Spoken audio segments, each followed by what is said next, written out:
Good morning, students. May I have your attention, please, for this morning's announcements? I see your shirt is untucked. Detention. Homework is due every single day. That's why it's homework. I will be calling your Hey, parents. what's going on here? No running in school. I'm going to tell your coach about I this. said that's enough, both of you. Out in the hall.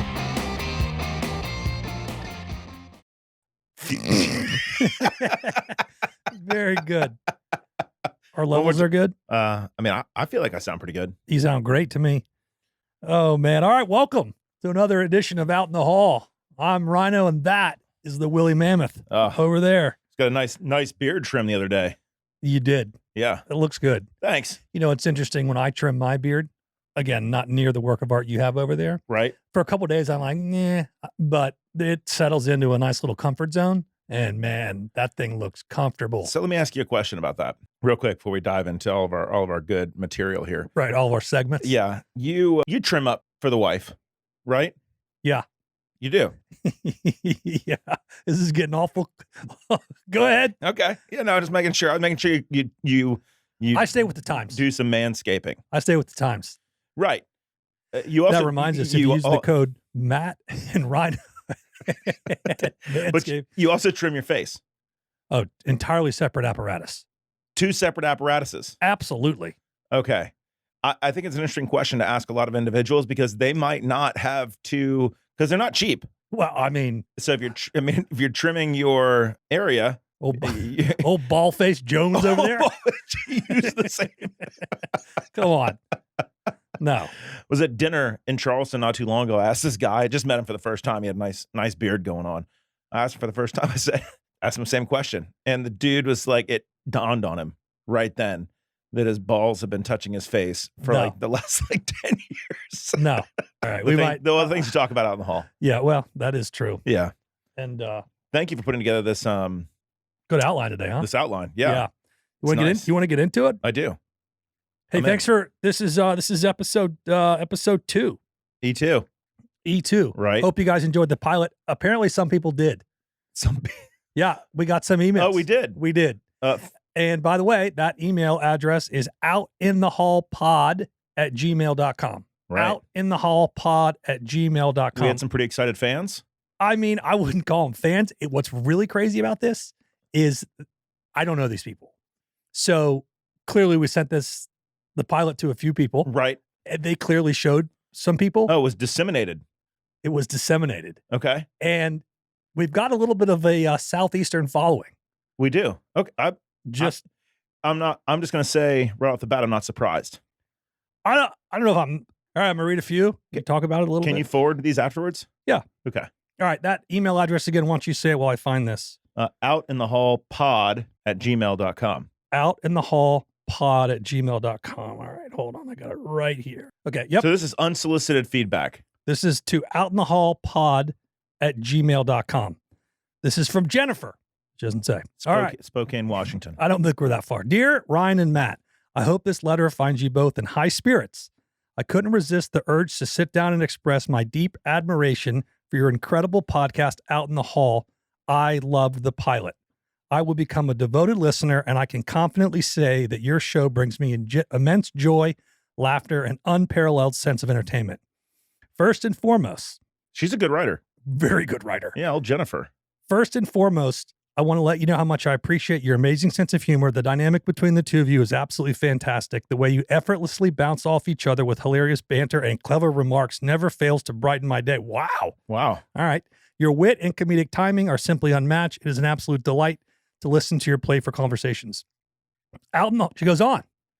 Keeps going. She goes on to say, Out in the Hall has become my absolute favorite podcast, one episode in, and I eagerly anticipate each new episode. Your unique blend of comedy, storytelling, and insightful discussion creates an incredible listening experience. Your ability to tackle various topics with both lightheartedness and depth is truly remarkable. She must be a language arts teacher.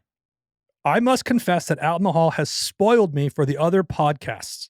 While I used to listen to popular shows like Joe Rogan's and others, your podcast stands head and shoulders. Okay, all right, now we're getting into the ridiculous. This is too long. Okay, let's just keep up the amazing work and know that your efforts are making a positive impact on your listeners' lives. You don't know this person. I have do you know a Jennifer?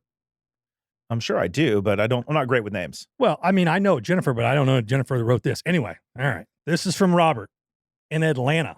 I hope this letter finds you well and full. Dear Ryan and Matt, I hope this letter finds you well and full of laughter. I wanted to tell you my deep admiration for your incredible podcast. As a new listener, I can confidently say that your show brings me immeasurable joy and entertainment. First and foremost, I have to mention just how funny both of you are. Your wit, humor, and comedic chemistry are brilliant. The first episode, the pilot, had me in stitches. But I have to say, Ryan, your sense of humor takes it to a whole new level. Your hilarious anecdotes and quick one-liners never fail to leave me in tears. This is probably going to be one of my favorite podcasts, and I will eagerly await each new episode. But nothing about me? Well, I think they said, you guys. They addressed it to both of us. Oh, he says, now I have a question I would love to hear you discuss on air. Well, we'll decide what we discuss on air, Robert from Atlanta. I don't trust anybody that doesn't have a nickname for Robert. Well, I mean, the guy might be a professional guy. It's either Rob or Bob. Bert, Bobby. Robbie. I just don't. I like Robert. My dad was a Robert, but he didn't like his name so much that he went by his middle name, Mike. And even abbreviated that. Yeah, Michael to Mike. All right, so here's the question. And again, we'll decide. This is good, actually. What is the funniest and most memorable moment you've experienced while recording the podcast? I'm sure there have been countless hilarious incidents behind the scenes, and I would love to get a glimpse into your laughter-filled world. What would you say? I would say the construction of the studio. Absolutely. I mean, neither of us went to trade school. Let's just call it what it is. I'm mildly worried about the stability of these chairs.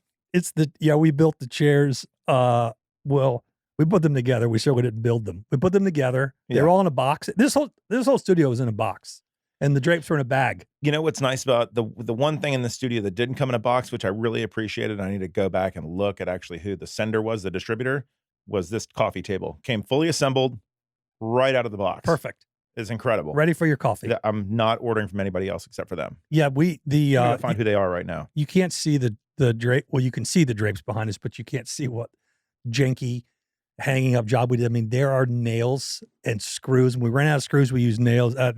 We've had a lot of fun. We've laughed a lot putting this stuff together. We do have, and you can't see it, we did buy, Matt found 3 high school lockers, and they're just in here, but they're too big to put behind us. But it's over there. You can't see Next it. studio. Next studio. When we upgrade 2A. here. Okay, wishing you continued success, endless laughter, and many more uproarious episodes with heartfelt appreciation, Robert from Atlanta. Robert, thanks, man. I bet I know how that got to Atlanta. How? Well, I don't want to say people's names on here, but our dear close friend from Jacksonville, one of his best friends lives in Atlanta. And I guess that's not him, but I guess that's how it got there. Anyway, all right, I want to clear this up before you get another. This table came from Williston Forge. And just a great piece of previously assembled furniture. Well, check out Williston Forge. Yeah, Williston Forge on Wayfair. Dear Ryan and Matt, I just had to reach out and express my admiration for your fantastic podcast. I'm a huge fan already. I have to say, Matt, your beard is truly epic. There we go. Getting some love. There it is. It's new. It's a beard that demands attention and deserves its own fan club. Billy from Birmingham here, and I've been wondering, how do you grow such an impressive beard, and do you have any beard care tips to share? Getting some love. I do. I have beard care tips to share. This is very simple. And how you grow it. Weekly shots of testosterone. Oh, really? Yeah, not into the beard. Well, that'd be kind of dribble out into a large muscle, generally your high gluteus maximus. Or your quad. Okay. And that spurs facial hair growth. It also spurs just general body hair growth. Oh, so it's kind of a give and take. Yeah, and it also causes the hair on your head to fall out. It's very confusing. And so I have to counter that with Rogaine. Well, there you go, Billy. He goes on to say, oh, wow, look at this. Also, Ryan, your humor is absolutely hilarious. Your wit and charm shone through on the pilot. You did not fail to crack me up. Your comedic timing is spot on, and I cannot help but laugh out loud at your hilarious remarks. Thank you both for creating such an entertaining and enjoyable podcast. Keep up the great work. Do you know what else, Billy? Billy from Birmingham. You know what Billy didn't compliment? What? Your ability to read. All right. Okay. All right. Okay. Ooh, this is a fun one. The subject title, you ready for this? Yeah. Laughter and sorority chatter. Oh, it's kind of on the heels of the Bama Rush documentary that's going around. This is from Kelsey. She lives in Gainesville. All right. So when you send us an email, we don't need your last name. I mean, unless it's on your email, we won't say it. And then tell us where you're from. That's important. Okay. This is a long one. School's out. School's out. School must be out because she's got time. All right. A lot of time. I hope this letter finds you both doing amazingly well. People are really hoping to find us do a lot of things. Can I ask you a question before you keep going forward? Can I have the password to outinthehallpod.com at gmail.com? Yeah, I won't share it on the air, but I will. But you will give it to me. Of course. It's also definitely my password for everything. So maybe I change it. I just had to take a moment to tell you how much my sorority sisters and I adore your incredible podcast. It's become the talk of our house here in Gainesville. Well, first time we were the talk of a sorority house. We can't help but wish we were still. We can't help but wish you were still in college and part of a fraternity so we could hang out with you guys. Why do we have to be part of a fraternity for them to hang out with us? Well, I don't know about that. Ryan, your humor is absolutely side-splitting. We can't get enough of your hilarious jokes. It's all the girls talk about these days. We've even switched from listening to other comedians because y'all are just too funny to pass up. On that note, Ryan, we're dying to know more about your journey in comedy. How did you first get started in stand-up? Were there any comedians who inspired you along the way? And what advice would you give to aspiring comedians looking to make in the industry? Wow. Great questions. You're in a position now to hand out. According to Kelsey in Gainesville, I am. Okay. Must not be very many funny guys up there. I'm actually curious. Please answer. All right.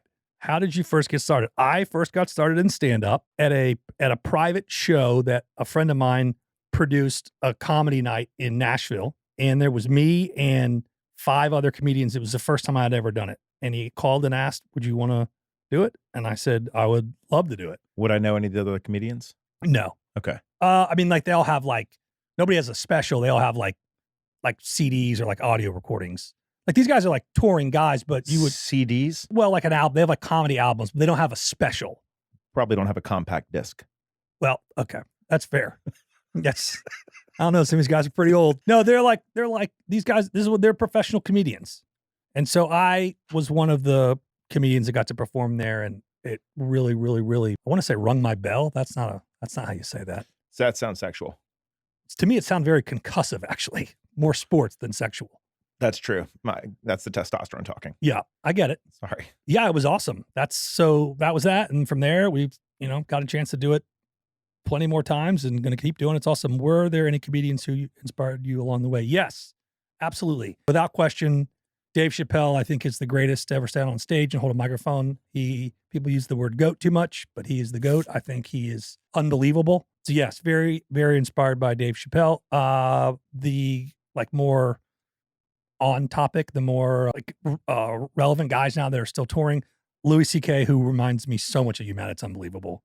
Y'all's style is so similar. Louis C.K., Nate Bargatze. Oh. Got the chance to open up for Nate Bargatze and Ray Romano. Really hamming it up with those guys.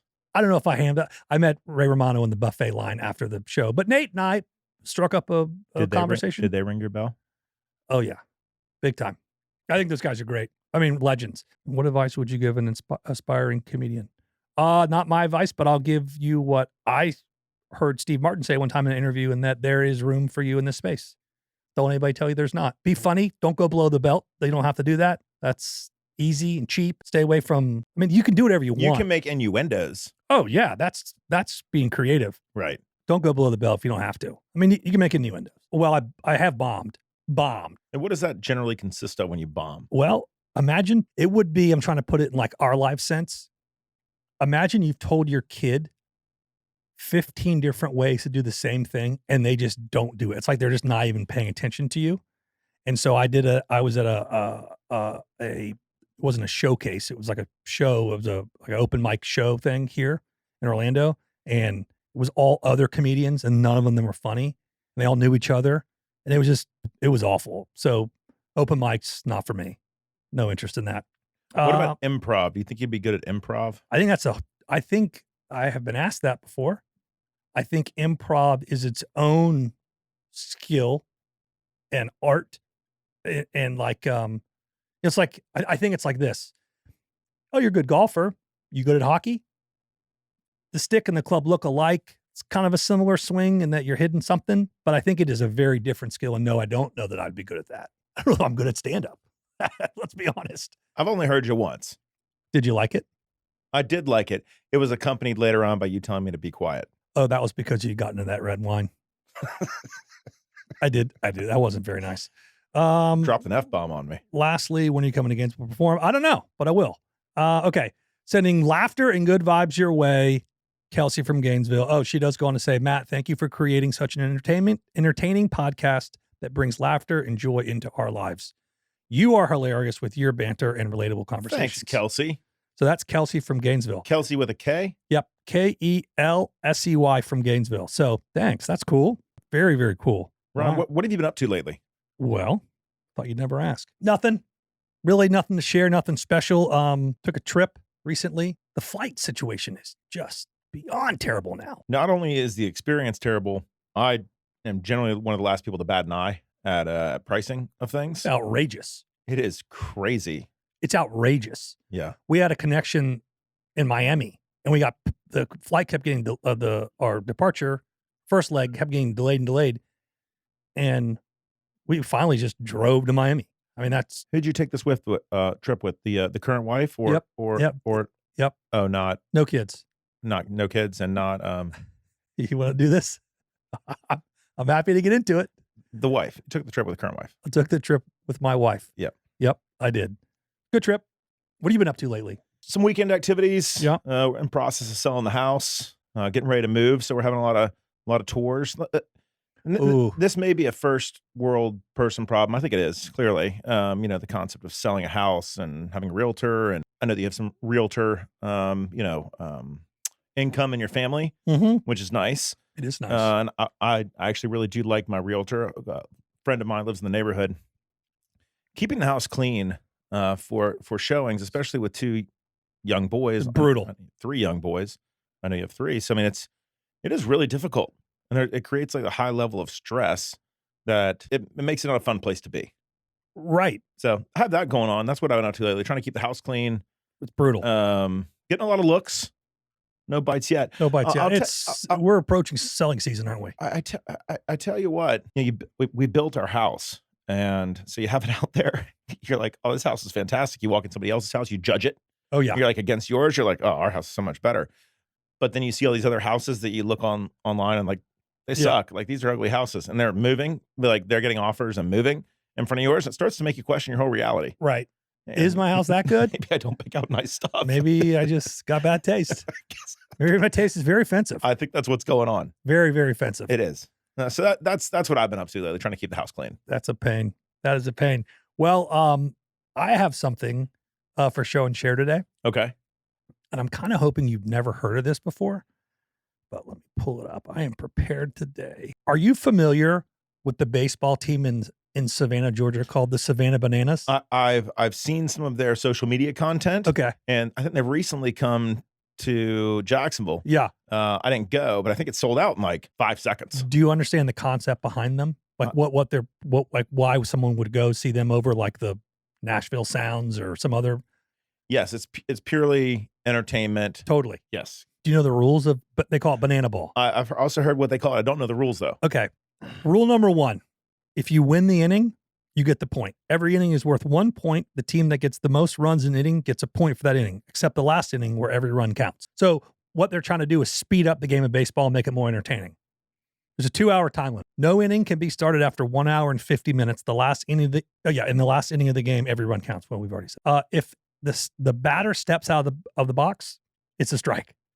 They can't step out of the box. It's a strike. We can, but it's a strike. If you no bunting. If you bunt, you're ejected from the game. I'm not even going to read the rule. I'm going to tell you the description of it. On any pitch of an at-bat, the hitter can try to steal first base. This can happen on a pass ball, wild pitch, or any other time the hitter chooses. So batters can steal first. So if there's a wild pitch, he can just run down there. Yeah. Or if the catcher catches it, he can just go. Why would he do that? Well, he'd be thrown out, but no walks allowed. If the pitcher throws ball 4, it becomes a sprint. The hitter will take off running while every defensive player on the field must touch the ball before it becomes live. The hitter can advance to as many bases as they want. The ball does not have to touch the catcher or pitcher. So, you understand that? I got it. That's pretty wild. What's the progression you think that they would go through there? Like the fastest progression? All right, so it doesn't have to touch the catcher or the pitcher. So the pitcher catches, the catcher catches it. It's ball 4. Runner runs to first base.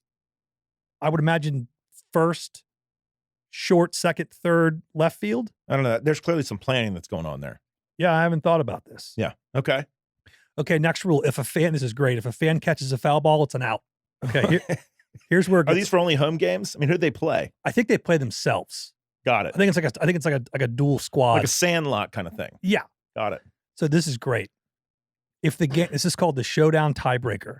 If the game is tied at the end of a 2-hour time limit, the game will go into a showdown tiebreaker.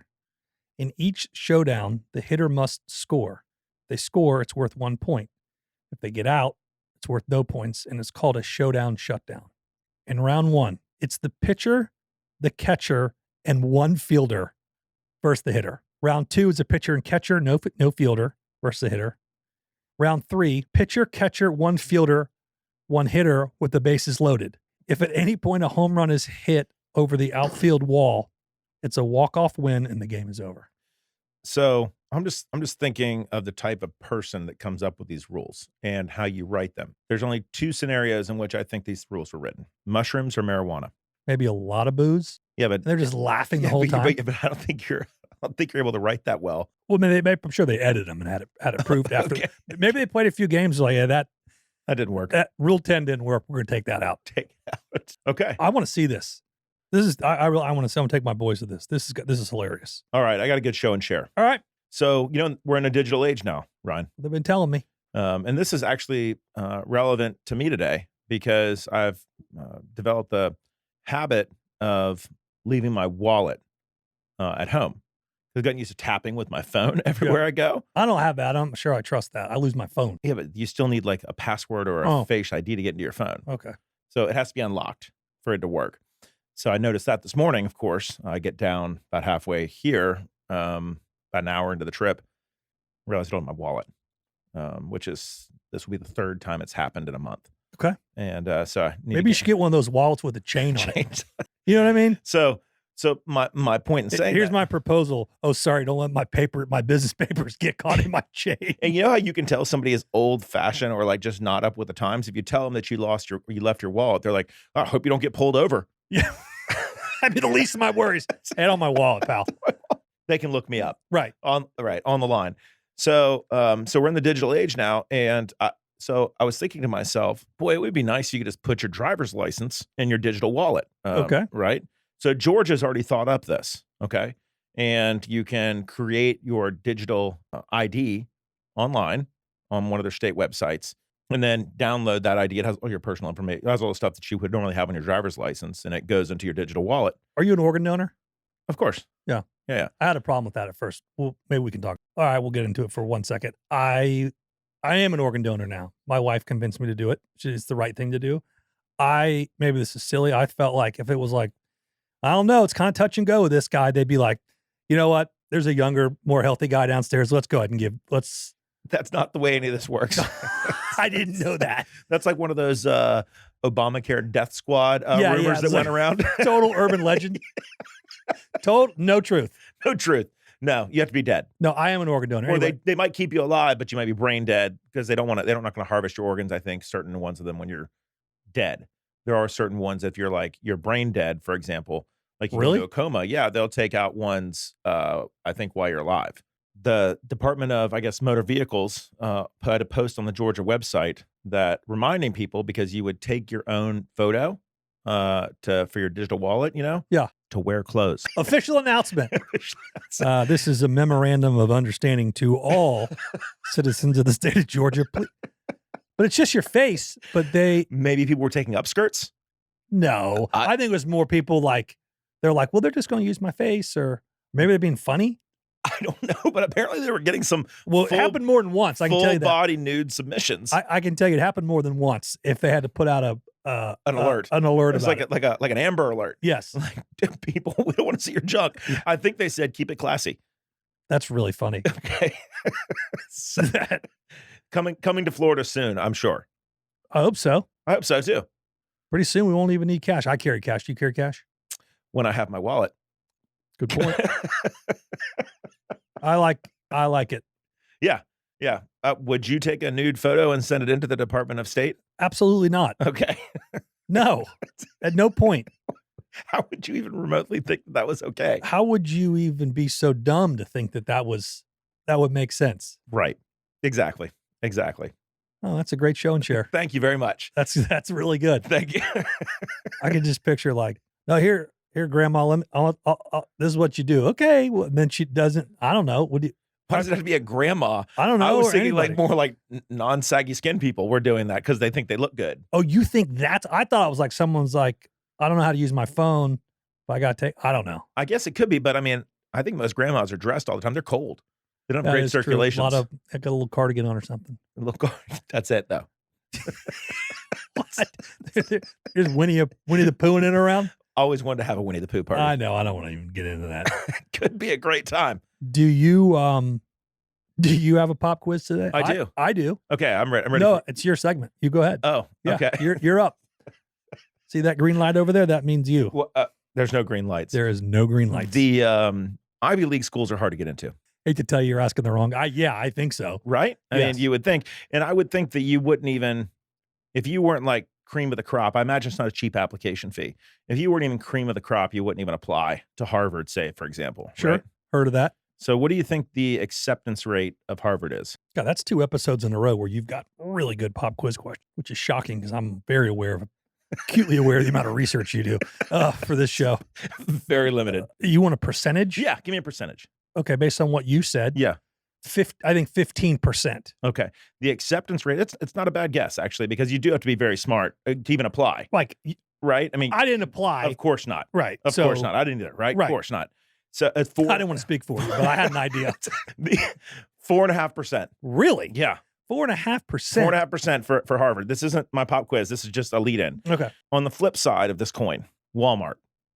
Okay. Okay. I got another hunch. Okay. What job applications, right? Walmart seems to be like, everybody's like, oh, just go get a job. Right. Right? You can't pay for this. Go get a job. Go There's get a plenty of job. jobs out there, right? Yeah. Hell, you can go to Walmart, get a job. What do They you say it like that too. Right. Hell, you can go to Walmart and get a job Yeah, it's like free that. government handouts. What do you think the acceptance rate is, Walmart applicants to actually getting a job there? 70%? 2.6%. There is no way there's that many stupid people. There is absolutely. First of all, every time you go there, there's 500 employees in there. 2.6%. You're making that up. Not making that up.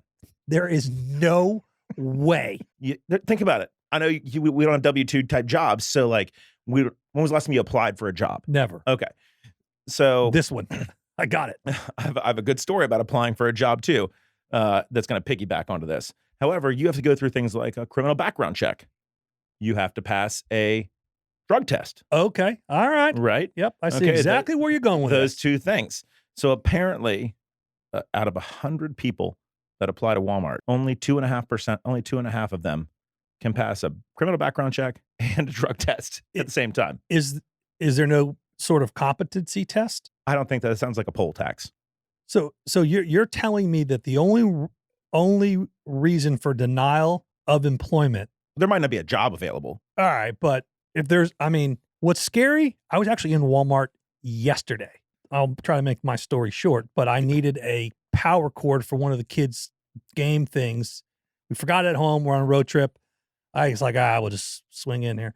And so I'm smart enough to look it up online. Do you have the plug for the thing? Said they had 5 available at the store. Gave me the aisle number. Went there, wasn't there. Not there. Not that it wasn't, I was on the wrong aisle, like they're out. But it said they had 5, which means either they didn't put them out or somebody just stole. So I went, did the worst thing you could do. I was actually lucky enough to find someone that could help. You didn't complain. I didn't complain. I thought something was wrong with me. I was like, hey, I showed him my phone. I'm like, hey, it says you have 5 of these. And he's like, if it's not there, we don't have it. I'm like, Not an acceptable answer. Is it maybe it's in the back? And this guy, he's like, I don't know, I'll check. He didn't even walk in the back. He walked around the aisle. I was like, we don't have any. Sorry. So he Is that 2.6%? That's what I'm saying. You're making my point for me. That's exactly what I'm saying. So that's very either sad or funny, maybe a little bit of both. That It's something. that Harvard has a higher acceptance rate than Walmart. That is what's funny about that is how many people think they can get a job at Walmart. It's not funny how many people think they get in Harvard because there's that cream of the crop student is brilliant. Right. Okay. Right. So I guarantee they're all valedictorians Or salutatorians, close to it. Absolutely. At the very least, Yes. a salutatorian. And and some of them probably like, I'm going to take a shot, but I got a lot of service hours or I got a good resume Sure. or I went on a mission trip or I did the thing. But the fact that these people are like, hell, I'll just go down. Hell, you can get a job at Walmart. Right. You can't. You can. That is incredible. Pretty sad, huh? Yes. Yeah. One little piggyback on this before. Sure. I'm not going to tell you when or this is a true story. I'm going to tell you when or who it was with, but I took a job in my field, left a good job, take another job, upgrade, step up. Yep. Coming on as a 1099, employee. First week I'm employed, technically. It's not a salary gig. It's a commission gig. Yeah, Just like all my stuff. Yeah. I think most of our listeners know what a 1099 is. Sure, I think so. Yeah, you're just not a W-2 employee. Right. You're responsible for your own taxes, your own insurance. Correct. You're an independent contractor. Correct. And so go down first get together is the holiday party. Okay. So I'm getting introduced to the team. We're having a holiday party. It's in South Florida, close to Miami. And so I'm meeting some of the new guys. Some of them I knew, some of them I didn't. And after we have the dinner, a few of the guys are like, we're going to go out. I'm like, great, I'm in. So we go out, have a ball of a time, apparently 2 ball of a time, because I wake up the next morning still in my suit, in my hotel room. Jacket on, still in my suit, jacket on. shoes, everything on top of the covers, to my phone ringing furiously. And it is the guy that had vouched for me to come on. And I look at my phone, it's 10 a.m. We had a meeting that morning as a group at 8 at the office. Oh. So now, first day on the job, I go, oh, dude, I don't know what happened. Sorry, I'll be there in a second. Go outside, still in what I'm wearing. Car's not in the parking lot. Okay. What? Car's not in the parking lot. So this is before Uber. So I had to call a taxi. That took They 2 come hours. and get me. I finally remember where my car was, 20 minutes away, got my car, came back to the thing. I sat down. I'm not going to tell you exactly what was said in the meeting, but it was basically, don't do this again or you're never going to be employed here. Came out, went into the office to sit down, and the office person comes in and starts sliding me my new paperwork. Okay. One of them is a drug test form. I said, Oh boy. what's this? Well, you're 1099. Right. She's like, we have to do it to get an insurance break for I think it was property. Yeah. Something like that, right? Sure. You're in the insurance business. So I didn't know. I didn't know how to do that. And there had been a big night the night before. So wait, like right now we're doing a drug test? Yeah, I go, when do I need to do this? She said, there's a LabCorp right down the street. I said, well, I don't think I can do that. I don't know where my car is. I I can't got get there. pretty packed day. She's like, well, when you get back to home, I'm sure there's one right on the corner. Just send it to me, when you can. I said, when do you need it by? She's like, well, next week's fine. I'm like, I can't do that. No, we're going to need to wait about 15 to 20 days, if you know what I mean. She goes, when do you need it? I go, I was still a little chubbier then. So, I think if you're a little chubbier, it sticks around a little longer. Yeah. And Got more to hang on to. Yeah. I think it clings to the fat cells. Yeah. And, which is annoying. That's unfair. Yeah. And so I said, 30 to 45 days. And if it's a hair test, 60. But if it's a blood test. And God bless her, she took that form, slid it back. She said, off that, exit to you in 45 days. That is awesome. Yeah. Oh, that's amazing. All right, your pop quiz. Okay, I guarantee we're not going to get as much gold out of this. I feel silly even asking it. Okay, I'm ready. Which TV character do you most identify with or wish you could have been? Oh, okay. So this is more. Does it have a punchline? No. Okay. No. This is just actually a creative question.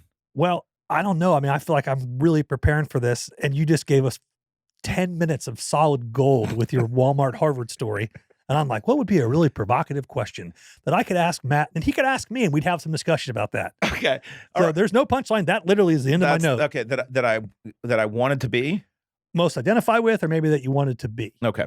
So I think if I'm It depends. I think there's multiple answers to this. Okay. I don't think it can just be one, because if you get to pick on who you're going to be, then you can just different scenarios. So I think for certain scenarios, I'm gonna label this person as a TV character, Andre the Giant. Okay. I would love at certain points in my life to be Andre the Giant, just because dude seemed like he could eat whatever he wanted to. Oh yeah. Right. He was a man. If you know what I mean. I'm just guessing, but if he's proportional, Oh yeah, big fella. that seems like it could be a good time. I guess so. And sometimes I feel like that's not reality. Jesus. Hey, Kelsey, this would be what this would be what I'm talking about with those young comedians. Don't go below the belt. That's not. It was an innuendo. You said innuendos were fine. Oh yeah. I danced around the issue. Yeah. Oh yeah. I gave an Retract innuendo. that, Kelsey. Thank you. That good innuendo. Thank you. Gosh darn. No, I just imagine all these sorority girls going, all right, here we go. Okay. Well, I mean, it's not. It is what it is. It's how you use it. What's for? That's what I've heard. Maybe those are consolation prizes. So I would say number one would be Andre the Giant. And number two, give me a character. Like, hey, I identify the most with Andre the Giant was a character. Okay. Wrestling is characters. All right. Okay. But I would probably identify most. This is probably a serious question. It was supposed to be. Okay. I'll come back to that. I mean, you don't have to say this, but is it like, oh, Joey from Friends, or No, you don't understand? I think at a certain point in my life, it was probably Zach Morris. Okay, there you go. Now we're getting into it. All right. All right. Not Slater. So if you had to choose between the two, sure, I would say Zach Morris. Yeah, good looking, funny. That's right. Pretty girlfriend. That's very right. popular. But now I feel like it's Mr. Belding. probably I feel like at this stage of my life, it's probably a little bit more. What was a movie with Seth Rogen and Zac Efron where they were fighting with the fraternity house next door? Neighbors. Grown Ups or Neighbors. Neighbors. Yeah, I feel like Seth Rogen now. Well, it's like, all right, guys, I get it. I used to party, but I get it. It is 9 o'clock. So, no, I get it. Hey, listen, I remember I used to funnel beers too. Yeah, all right. Yeah. Okay. Yeah. So is that what you were looking for? That was what I was looking Okay. for. All right. How about you? Well, because I thought of the question, I'm prepared for my answer. Right. But when I was younger, and maybe even still today, although it's been a while, it's Alex P. Keaton, Michael J. Fox's character on Family Ties. Were you into that show at all? No. Enough. Didn't he work at the Reagan White House or something? Oh, like that? yeah. Wasn't he like a? I don't know if he worked at the Reagan White House. He was like staunchly no. Something. I think his job was that he worked at like the Reagan White House or something like that in the movie. He was like a big Reagan guy. The big Reagan guy. Is this before dementia or after dementia for Ronald Reagan? I don't know. Okay. This would be so the last 3 years was Alzheimer's heavy. So this would be. I mean, that show took place. I should have been a little more prepared, I guess, but early 80s. Okay, so early Reagan guy. Yeah, early to mid. I mean, but he was staunchly Republican, super preppy. Yeah, always wore the jacket and tie and the penny loafers and little fella. Michael J. Fox is a little fella. Yeah. Did you see his special that's out? No. Okay, I haven't either. I'm just curious. No, I haven't seen it. Okay, I forget what it's called. It's about his like journey with Parkinson's. Yeah. I don't know. I'm interested in it. That show, I loved that show. So when I was in middle school, here we go back with the school stories. I was kept home one year, and I was homeschooled. This is before virtual. Oh, this was my mom. Yeah, I mean, yeah, my mom taught me.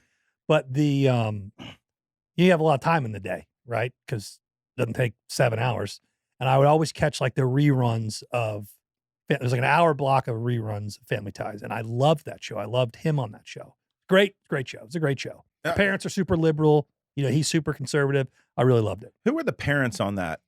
Was that Alan, whatever his name is? Alan Thicke? Yeah. No. Okay. The actor's father's name is Michael Gross. Oh, he's still alive. Remember her name? Very pretty. You know what show? Eileen something. You know what show I always mix up in my mind when I think of Family Ties is Alf. Well, I don't see that connection at all. I wanted to be like, nah, I got it. I thought you were going to say like Full House is a fan. No. What was the one with Kirk Cameron in it? There was a show with Kirk Cameron. Yeah, now you're losing me because my 80s TV was not great. Well, it was just limited basically to Family Ties on TBS from like 2 to 3. TBS, what a great station in the 80s and 90s. Oh yeah, very good. Caught every Braves game. Oh yeah, every Braves game in the golden era. Were you a Braves guy? Still am a Braves guy. You know what I was when I was younger? What? I was a Braves guy, because our Little League team was the Braves. Yeah. But you know what I really was? I was an A's guy. Wow. Oh yeah. We're not gonna do it today, but I'm gonna put it down that we're gonna do a podcast and we're gonna talk about our sports heroes growing up. We should do that. You know, that's a great generation. That's like when we cared, it was like 88 to 94, 95, probably. That is great. Legends. Yeah. Are we going to eliminate Mark McGwire and Sammy Sosa from that conversation? No, because they weren't on drugs then. And I feel like the Mark McGwire was a shot at my A's because he was on the A's back then. I didn't think about that. Yeah. He was on the A's back then. That's but he didn't before his break it with Cardinals the days. A's. No, broke it with the Cardinals. Right. All right, wait. Got to keep people leave the people wanting some more. Sorry. Jeez. Sorry. All right, tell them once again what our email address is. Out in the hall pod at gmail.com, which I am going to get the password to that account. You can't reply without talking to me first. Hey, Kelsey, it's Matt. Yeah, you can't do that. You can reply all. Well, Okay. I'll be able to see what you send. Okay. All right, out in the hall pod at gmail.com. Yeah, I don't know. Hey, you guys are fun. We don't like you. We take constructive criticism well. Yeah. Yeah. We also don't have to read it on the air. So it's our deal. But thanks for those great letters. I guess school's out. So school's out. Ring that bell. Ring that bell. We're School's gone. out. We're done. I'm going to go back in the class and get my backpack. Go ahead and do it. All right. Love you. Love you.